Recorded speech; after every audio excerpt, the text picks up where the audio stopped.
Welcome back. So, this chapter is notorious in FE6 hard mode for being one of the hardest chapters in the entire game, and I can attest to that. I think that's pretty accurate. There's probably a few in the future that are going to be really difficult for us, in particular because of our squad, but this one was a pretty big challenge. Not as hard as chapter 4 in my opinion, but it's up there. Namely because there's a few hits that absolutely must be hit, including that one right there that Ward just did on that armor knight. If he missed either of those hand axes, the run is basically over. I have no other way to kill that armor knight that turn. He's going to do too much damage. And there's a few more hits in the future that just absolutely must be hit. It's not like the hit rates are terrible for me. They're above 50%. But in this game, anything that's not 99% is pretty unreliable. As for the map itself, it is crawling in enemies. You can see here just how long the enemy phases take, because there's so many units that are going to move, and not all the units move off the bat either. We just saw 2 green units come out of that house there. That's Zealot and Treck. Zealot is basically a better Marcus at this point in the game, and Treck is just a standard Cavalier. Because neither of them are in my list of usable units, I am opting to just let them fight their own battles instead of recruiting them. They can help me by thinning out the amount of enemies on the right side of the map, and since they don't really have anything in their inventory and they're not used to recruit any units that I'll need in the future, I opt to just leave them green and let them fight. Unfortunately, by the end of the map, both of them will be dead, but that's just how it is. That little bit of RNG manipulation there, don't ask me what that actually did. I know from experience that Wolt would miss that shot, usually, so I decided to just wiggle around a bit and see if it would help me at all, and it turns out that it did. But don't ask me to recreate that, because I didn't actually know what I was doing, even if it did make me look a little bit smart. So these first few turns are some of the more deadly parts of the entire map. Once the enemies start to get thinned out more, there's less danger, but while it's still crawling with so many enemies on every side, it's pretty scary. In particular, the wyverns are incredibly dangerous. They're bulky, they have high attack, incredible range and movement, and they're decently fast as well for this point in the game. Not really many of my units can double them. Even Marcus doesn't double them at this point. So on the left side of the map here, you can see I've made sort of a blockade with Lance and Boars. I put Lance in a forest tile, and Boars has enough defense to not need one. And they are basically going to soak up the damage from all those Cavaliers on the left side of the map until I can devote more units to thinning them out. Here we get another green unit. I will be recruiting this guy. This is Noah. While I won't be using him for combat, he will perform a few rescues just because I have him. If I didn't recruit him, he would probably mess things up for me more than help me. It's good to leave Treck and Zealot unrecruited because they're not near me. Anything they kill is something I wouldn't have been able to kill anyway. But Noah is right smack bang in the middle of everything that I'm doing, so if I leave him unchecked, he can probably get in really annoying positions that stop me from attacking enemies that I want to attack. So it's better to recruit him overall, and I'll use him for some item ferrying later as well.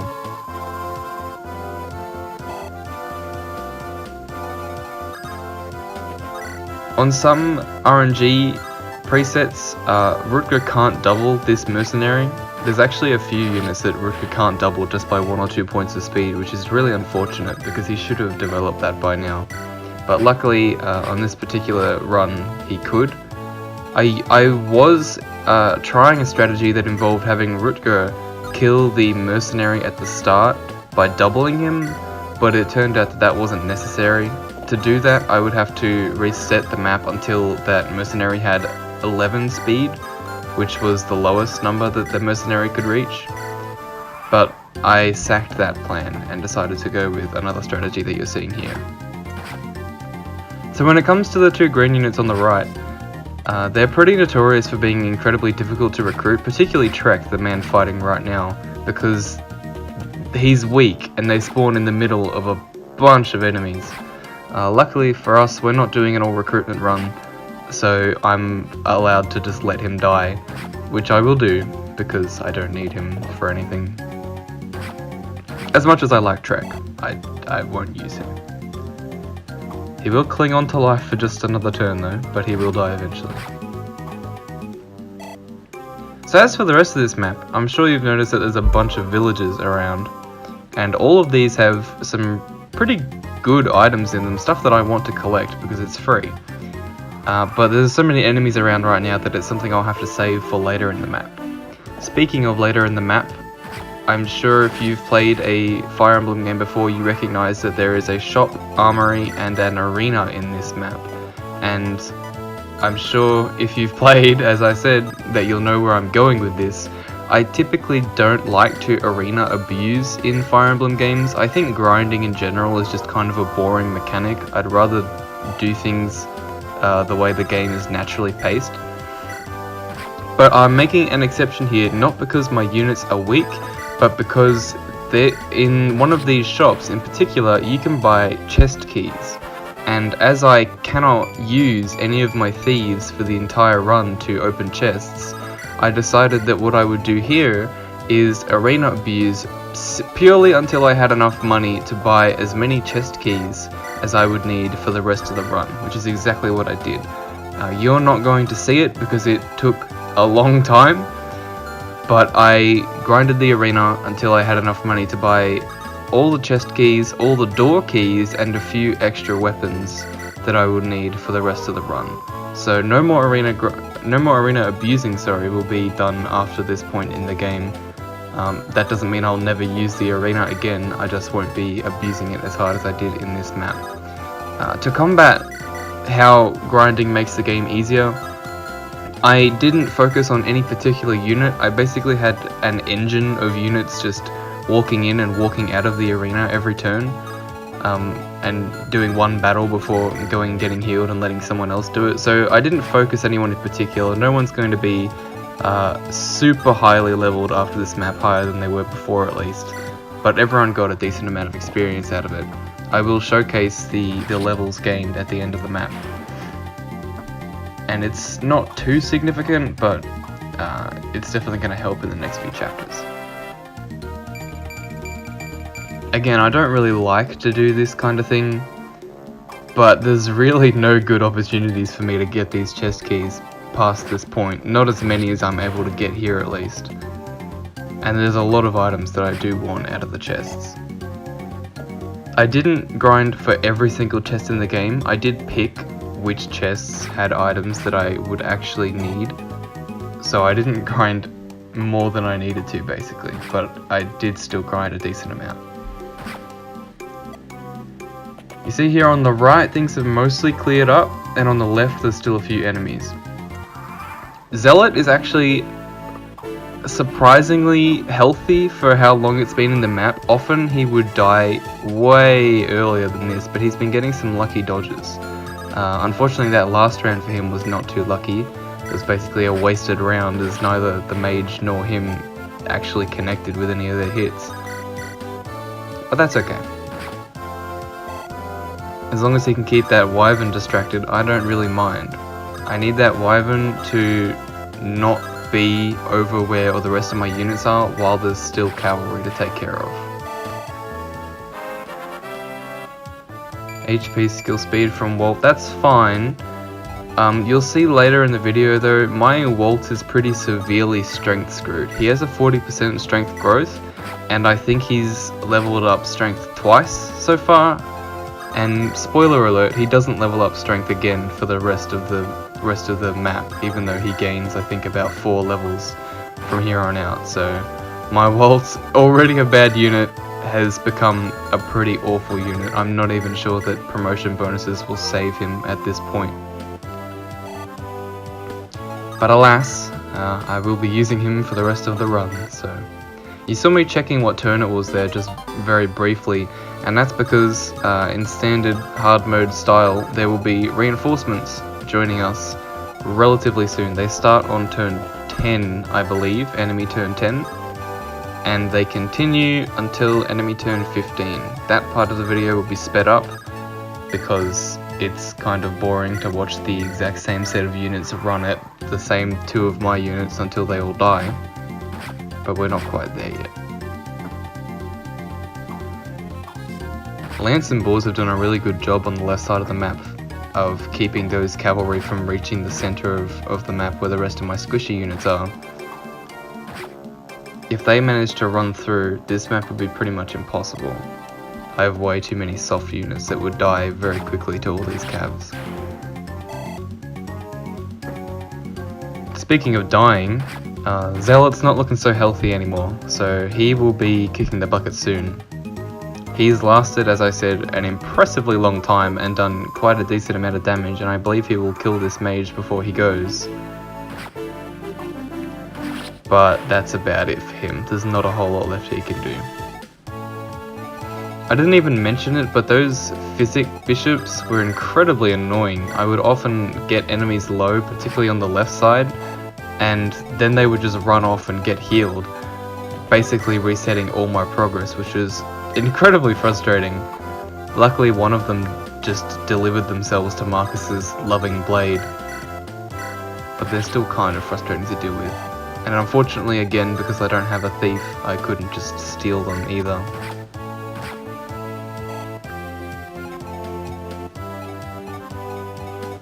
I did make one mistake on this map, and that's that I didn't sell the items that Roy has. I don't know if we're going to get a good opportunity to see what he has in his inventory until the end of the map, but he has, if I remember correctly, a steel blade and an iron blade that I don't think I will ever use, that I was meaning to sell this map, but it slipped my mind, so we'll have to sell them another time. Not that it matters, because as I already mentioned, I have grinded enough gold for all the weapons and keys that I'll need. Here I just wanted to look in the arena and see if I could spend my turn doing that, but 840 is too high for me and I don't feel like wasting your time by resetting the arena for 5 minutes straight until I get a good match.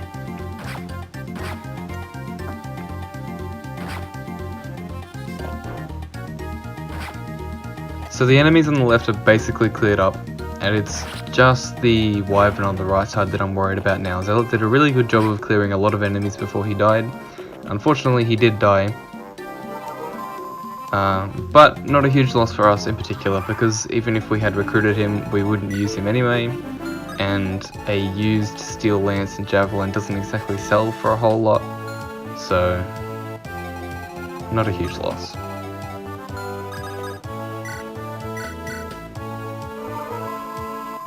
Here I decide to pull the wyvern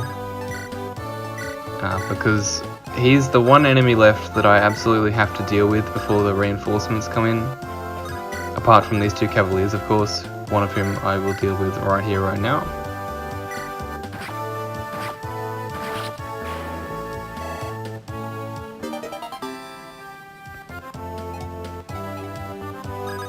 And instead of trying to surround that cavalier, I knew that my units wouldn't be able to kill him from the health he was at. So I decided to just remove Rutger from the situation and continue to turtle a little bit with Lance and Boars. I take the forest tile just so he can't get on it, which would make him even more annoying to kill. And Lance will get a level up of HP and defense, which is solid. Defense is fine. I'm alright with that. Better than just HP. This armor knight really wants to look after himself. He didn't need to use that vulnerary there, but something in him made him want to. So you see how bulky these wyverns are. That javelin did like 5 damage from Marcus. Marcus has 11 strength, I think, so not exactly weak. Here Wolt is Wolt's gonna be a good unit. Gonna be just a terrific unit for me. I don't think this wyvern is even in a forest tile. I think he's just one below one. But Wolt, that's not going to stop Wolt from missing. The plan was to have Wolt hit that and then have Sue hit this. I really didn't like that 1% crit, but at this point I didn't have a choice. That wyvern needs to be hit by all of the remaining units that can reach him this turn, otherwise he will die. And Sue actually gets a really nice level up there. So my last hope at this point is Ward. If Ward doesn't hit this axe, then the run could very well be over unless I get a little bit lucky with dodges, but luckily I don't have to, because Ward hits something he was supposed to. Wow. Brilliant. Incredible. What's this? An axe hitting in my FE6? No, that doesn't happen. This must be a hacked ROM. But it's not hacked, I assure you, and Roy will get a kill and level up as well. HP, strength, speed, luck. Roy's actually coming along pretty decently. If it wasn't for his somewhat low HP, he'd probably be a decent combat unit. Unfortunately, he's not going to have a chance to increase that HP for quite some time, as his promotion is very slow. And here I'm going to take some, just some items from Sue. Everything that isn't the bow she's carrying is going to be sold. Unfortunately, I can't take it all off of her right now, but I'll take enough.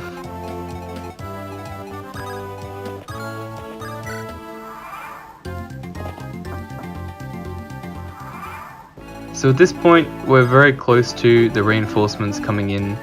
I decide instead of going to deal with this cavalier, that I would instead just retreat after checking what turn it was.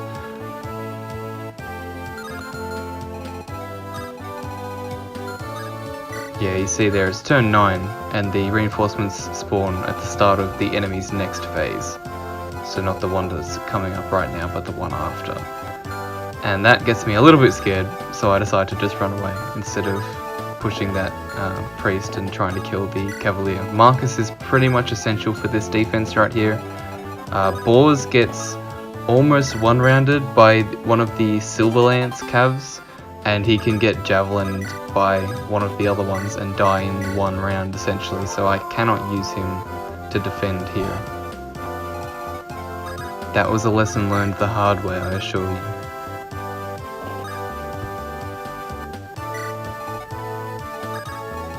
So with everyone else, I'm just going to be putting them behind Lance and Marcus essentially. Most of their jobs are pretty much done at this point. There's not a whole lot of combat left for most of my units, apart from the arena abuse that I already mentioned. You saw there the boss was alluding to the fact that reinforcements are coming. That's the good thing about this game. Typically it does do that. I don't like ambush reinforcements, so reinforcements that spawn and move on the same turn, but at least in this game, most of the time we are warned about it. And here, this shop is pretty important because these items allow us to actually use the arena. Without selling these items, I wouldn't have enough money to even start using the arena, which is why I decided to show it. Now, I have sped up the footage pretty significantly. I think I cut it down by about 5 minutes over its actual time, just because it's not particularly engaging. It's just those 4 cavs you saw spawn down the bottom. They spawn 3 times. The exact same units just spawned 3 times, and I just need to deal with them in the exact same way, which is basically waiting for them to come up to Lance and Marcus and killing them.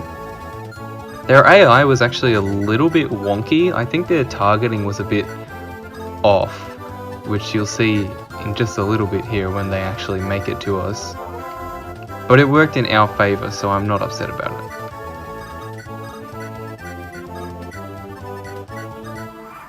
So they'll reach us next turn. And there's really not a whole lot left to do with the rest of my units.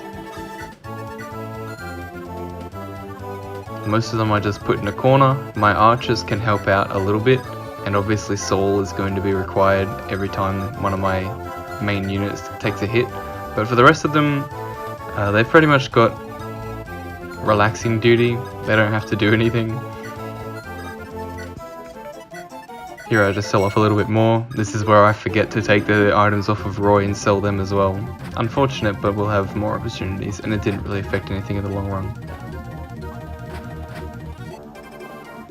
So you see here, these enemies aren't too frightening. All of them except for the Silver Lance cav gets doubled by my units, I think. They're not too scary. No, it seems Lance doesn't double these guys with a javelin. If that was a javelin, I don't know. but they're not too strong. So you see that the cavalier that just hit Marcus was the Silver Lance Cav, and I would assume that the Silver Lance Cav would do significantly more damage to Lance if it managed to hit than it would to Marcus. So I have no idea why he chooses to hit Marcus instead of Lance. It may have something to do with the hit rates. I don't know how much his hit is on Lance, but it's not 0, I know that much.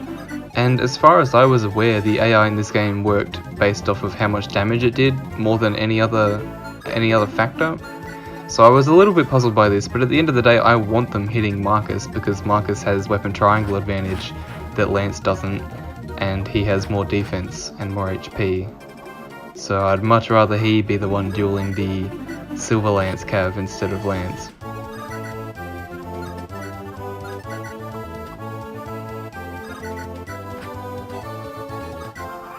And because these Cavs, most of them are fairly weak, we're actually able to get in some kills with our archers here. We do a decent amount of damage with them. Well, except to the Silver Lance guy. But the rest of them get doubled and take a decent amount of damage. Brilliant level up from Wolt there, exactly what I expect from him. HP luck, gotta love it.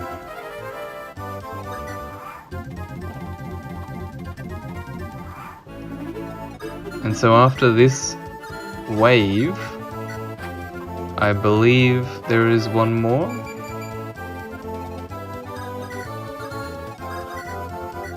Indeed, I managed to get a quick little cheeky kill with Wolt there, and everyone else is just chilling.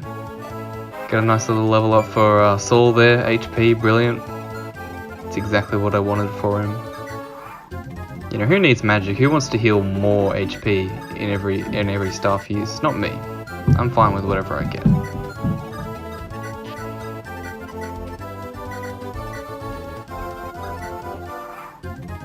So here comes the last wave. Same thing, same thing. I'm running out of things to say about them, honestly. HP, strength, skill, speed, and res there from Lance. Fantastic level up for him. Lance has honestly been a pretty big MVP of the run so far. Very good unit. I'm glad I was given him. Level up from Sue here. Strength, skill, luck, pretty decent. You'll see by the end of the map that even though Sue ends up, I think, 7 or so levels below Wolt, she's already outperforming him. Not just because she has a horse, but concerning attack speed and even defense, she's getting close to the amount that Wolt has. So Wolt is becoming obsoleted by a unit that's half his level, purely because he's getting some god-awful level ups, which is a shame, but we still have to deal with him. We have no choice. Here I did something risky and decided to try to get a kill with Roy. Level up for him there, not particularly great. I didn't need to take this kind of risk, to be completely honest with you. I just wanted a kill on Roy, that's all. Probably a stupid thing to do in hindsight, but hindsight is 2020. Here I try it again, but this guy's not weak enough. Not weak enough for that to work. So instead I'll weaken him with Marcus and get the final kill with Sue. So that's the reinforcements done. Thank God. The map is mostly over for you guys at this point. I still have a lot of arena grinding to do, as I mentioned. But concerning what you will actually see, there's not a whole lot left. The main threats are this wyvern, the reinforcements that spawn near the boss once you cross a certain point in the map, and then the boss himself. Concerning this wyvern, he's incredibly strong. He's got a lot of strength, speed, and defense, and of course that range is just deadly. Luckily for us, he doesn't have a javelin, but even without a javelin, he's a terrifying enemy. Not something I want to face too much. Unfortunately for me, there's a lot of wyverns to go in this game, so I'll have to get used to fighting enemies like this, I suppose. Here I notice I just barely had Wolt be out of range of that cavalier. That wasn't intentional, I did actually just get lucky there. But you didn't hear that, I did that on purpose. I decided to bait the wyvern with Marcus, and then ideally finish the wyvern off with a combination of Wolt and Sue. So last time Wolt missed his shot, and it almost cost me the run. This time Wolt is actually going to hit. So well done, Wolt. In hindsight, I probably should have fed the kill to him, considering how little experience he's getting now and how poorly he's leveled. But in my mind at the time, I was just thinking, oh, Sue is lower level. I should be feeding her kills, even though stat-wise she's already better than Wolt, as we just saw from that level up right there.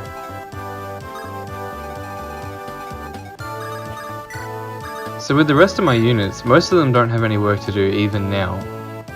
A combination of Marcus and Ward are going to take out basically the rest of the units we see here on the right. And at that point I'll be sending Ward and Noah to grab all the items in these villages, which you'll just see a little slideshow of. You won't have to watch me moving them every single turn with nothing else happening.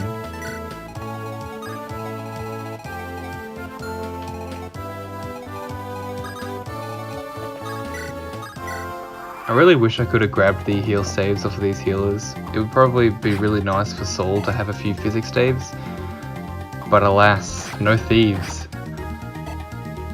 Honestly, no thieves is probably the worst part of the run, and I think if I didn't allow myself to arena grind, I'd be having a really difficult time with this game, more so than I already am.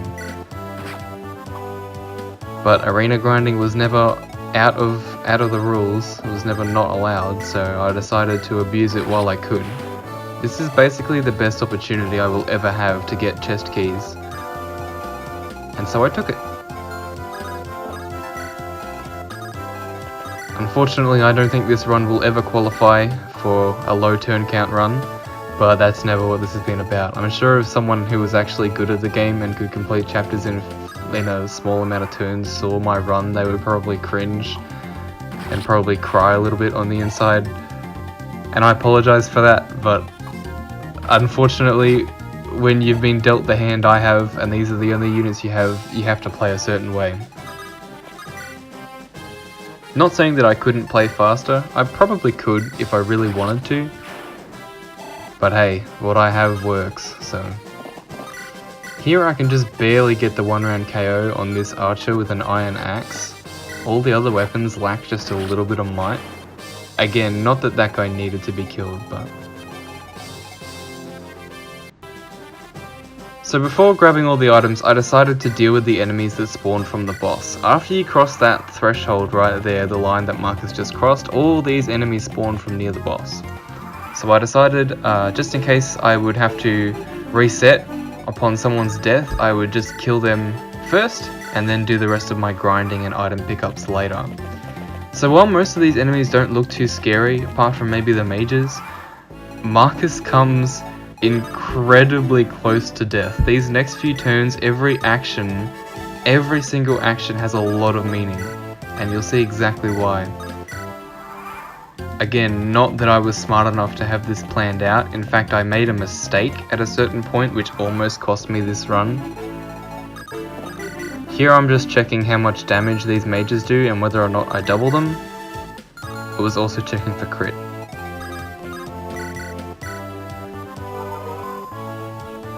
I decided to top off Marcus because despite the fact that soldiers are pretty much fodder enemies, as we've seen in earlier maps, they actually do a lot of damage if they hit, and there's a lot of them here, so I didn't want to risk anything too badly at this point. It's actually a good thing that Marcus doesn't one round KO these guys here, because if he did, he would probably get overwhelmed and have a significantly higher chance of dying. While I have the time to talk about it, I did not opt to grab the two chests at the top right of the map. One of them had a rapier and the other one, I believe, had some gold or a silver lance or something like that. It's just something I didn't really need, so I opted not to. Here I really wanted to get some kills with my archers, but I didn't really want to leave them in range of the rest of the soldiers and stuff, so I opted to get one kill with Wolt and then rescue him. This was probably a mistake in hindsight. and I didn't really need to do it. But I wanted to, and it worked out in the end. So here it's pretty unfortunate that Rutger can't take Wolt, and there I think I meant to take Wolt with Sue, which would have helped a whole lot, but unfortunately I didn't, which means that Saul can't do any healing this turn. Marcus is going to be left at, probably about 75% health, and you'll see in the next few turns that that was almost deadly. The archers and the soldiers actually do a surprisingly high amount of damage.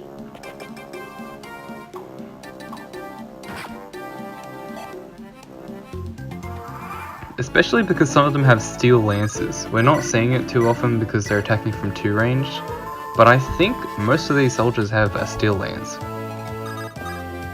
Here I do the smart thing this time and decide to just rescue Saul after healing, and this was 100% necessary, as we'll see either at the end of this turn or the end of the next one.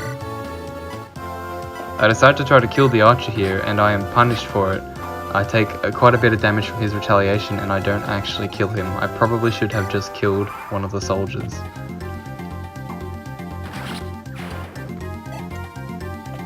And you'll see here, they do a lot of damage. A lot of damage on hit. If Marcus didn't dodge all the hits that he did here... Good level up, by the way. HP, skill, speed, res. You'll see this hit left him at 1 HP. If he didn't dodge every single hit, and if he didn't get healed every single time that he did, he would have died, and the run would have been over. And I probably would have not played the game for a few days. But luckily, Marcus has leveled defense before, I think, and probably HP a few times. So he lived. And here's the boss, the last major enemy of the map.